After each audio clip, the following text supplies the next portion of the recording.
Sir लेकिन कुछ भी बोलो, कश्मीर है तो हमारा। सिर्फ कश्मीर की जमीन हमारी है या यहाँ के लोग भी? हाय फ्रेंड्स, मैं हूं मानव। वेलकम टू मूवी शूवी। करते हैं आपस में पॉजिटिव सा नमस्कार, सत श्री अकाल, सलाम।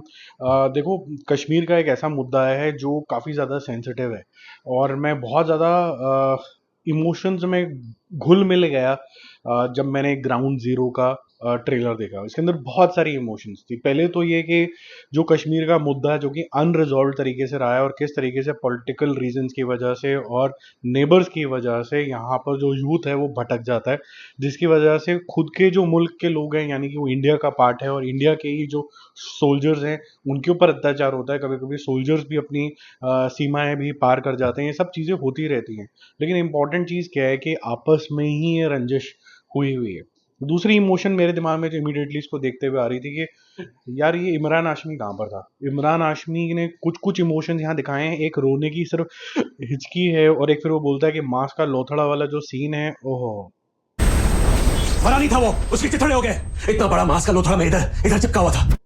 वो दिल दिलाने वाला सीन है। वो आप इतने ज़्यादा इंग्रोस हो जाते हो सोल्जर्स की लाइफ के अंदर कि आपको ऐसा लगता है कि इनकी लाइफ को कितना ज़्यादा थ्रेट है, और पॉलिटिकल रीजंस की वजह से ये आ, समझा भी नहीं पा रहे हैं वहाँ की पब्लिक को। ये मार तो सकते नहीं क्योंकि वो तो अपने ही लोग हैं, ठीक है। और भी कई सारी इमोशंस मेरे यहाँ पर इवोक हो रही थी। ये जो डायलॉग है कि क्या कश्मीर हमारा है या कश्मीर के लोग भी हमारे हैं। अब क्या होता है ना कि पॉलिटिकल रीजंस की वजह से हिंदू मुसलमान भी इसके अंदर आ जाते हैं कि मुस्लिम स्टेट कभी हिंदू रूलर हुआ करता था, इंडिया का पार्ट है, कुछ इंडिया में है, कुछ पाकिस्तान में है, लाइन ऑफ कंट्रोल क्या है, ये सब बातें होती रहती हैं। लेकिन अगर इसको कोई प्रेजेंट करने वाला एक मुस्लिम हो, for example Excel Entertainment Farhan Akhtar, और परफॉर्म करने वाला इमरान हाशमी हो, तो आपको बात ज़्यादा अच्छे तरीके से और बिना किसी, जिसे कहते हैं ना, प्रोपागंडा के समझ में आती है कि जब देश की बात आती है तो कोई रिलीजन नहीं होता। जब देश की बात आती है तो कोई सरहदें नहीं होती हैं। जब देश की बात आती है तो सब, क्योंकि अपने ही लोग हैं तो उनके ऊपर बंदूकें भी नहीं तान सकते हैं। तो ये काफ़ी ज़्यादा अच्छी तरीके की मुझे लगी, और एक ट्रांसफॉर्मेशन भी दिखता है अपनी फौज का कि एक टाइम पे हम लोग सिर्फ पत्थर खाते रहते थे और बिल्कुल भी कुछ भी कदम नहीं उठाया कर पाते थे। और फिर सरदार जी एंड में जैसे लिख के जाते हैं कि अब जो फौज है वो बदला लेगी कश्मीर का। तो काफ़ी सारे सेंटिमेंट्स हैं इसके अंदर। मैं, जिन्होंने ये ट्रेलर देख लिया है तो उनको तो बात समझ में आ रही होगी, लेकिन जब आप ये देखोगे तो इसके अंदर बहुत सारी चीज़ें हैं। इसके अंदर पॉलिटिकल चीज़ें हैं, इसके अंदर वहाँ की आवाम के बारे के अंदर है, इसके अंदर सोल्जर्स की ज़िंदगी के बारे के अंदर है, इसके अंदर कैसे इसको न्यूट्रल तरीके से दिखाया जा सकता है एज प्रेजेंटर, वो भी बात है इसके अंदर। तो वो सारी चीज़ें यहाँ पर आती हैं। अब देखो, इस तरीके की मूवी जैसे शेरशाह होती है या आमरान मूवी आई थी और तमिल मूवी थी, वो काफ़ी अच्छा कर गई थी। ये सारी मूवीज़ आपको बहुत ज़्यादा प्रेरणा भी देती हैं, और कहीं ना कहीं क्योंकि हिंदुस्तान के बारे के अंदर है तो कहीं ना कहीं आप उसके ग्लूड हो जाते हो। क्या ये वो मूवी होगी?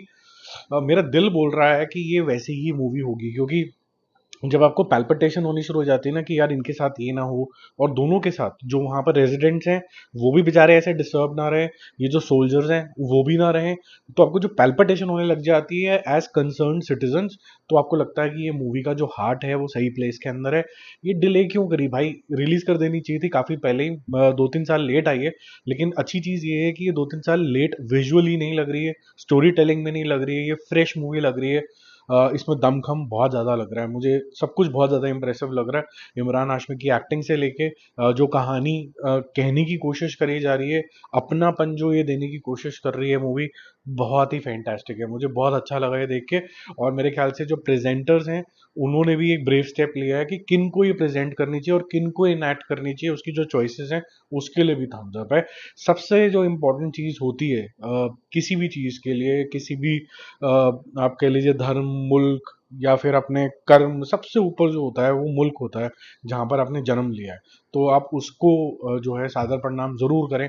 और फिर ये जो रिलीजन है ये उसके सबसेट हो जाते हैं, क्योंकि रिलीजन तो वे ऑफ लिविंग है, जिस जो वे ऑफ लिविंग जब ज़्यादा बड़ा होता चला जाता है वो एक रिलीजन को फॉर्म कर लेता है। रिलीजन कभी भी किसी भी मुल्क से बड़ा नहीं हो सकता है।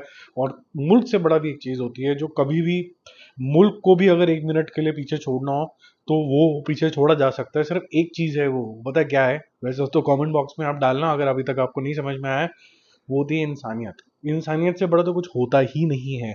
हम एक दूसरे को काट पिटा रहे हैं, ऑलमोस्ट वर्ल्ड वॉर 3 चल रही है, लेकिन हम काट फटा किस ले रहे हैं एक दूसरे को, किसी एक छोटे मोटे किसी जगह को ये बताने के लिए ये मेरी थी, ये तेरी थी।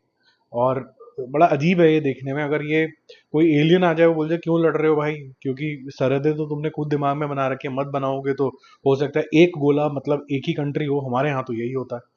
तो जो भी है, अनफॉर्चुनेटली इंडिया पाकिस्तान कश्मीर के मुद्दे इतने ज़्यादा कॉम्प्लिकेटेड हो गए कि इसके ऊपर बहुत सारी स्टोरीज बनी है। और ये मुझे लगता है कि ये कश्मीर फाइल्स या फिर कोई एक कश्मीर जो ऋतिक रोशन की भी आई थी, इससे थोड़ी हटके होने वाली है। इसके अंदर एक ह्यूमन साइड ऑफ सोल्जर्स भी आपको दिखने वाला है। तो मेरी स्पीच होगी ज़बरदस्ती की लंबी, क्योंकि मुझे पता है मैंने रिव्यू के साथ रिएक्शन मिक्स कर दिया, क्योंकि जो ट्रू इंडियंस होते हैं ना, कहीं ना कहीं उनके जज्बात बाहर आ ही जाते हैं इस तरीके के कंटेंट को देख के, क्योंकि आपका मन भारी हो जाता है कि यार मत लड़ो यार, पहले भारत माता की जय करो और उसके बाद सब कुछ बाद में। ठीक है, जय हिंद।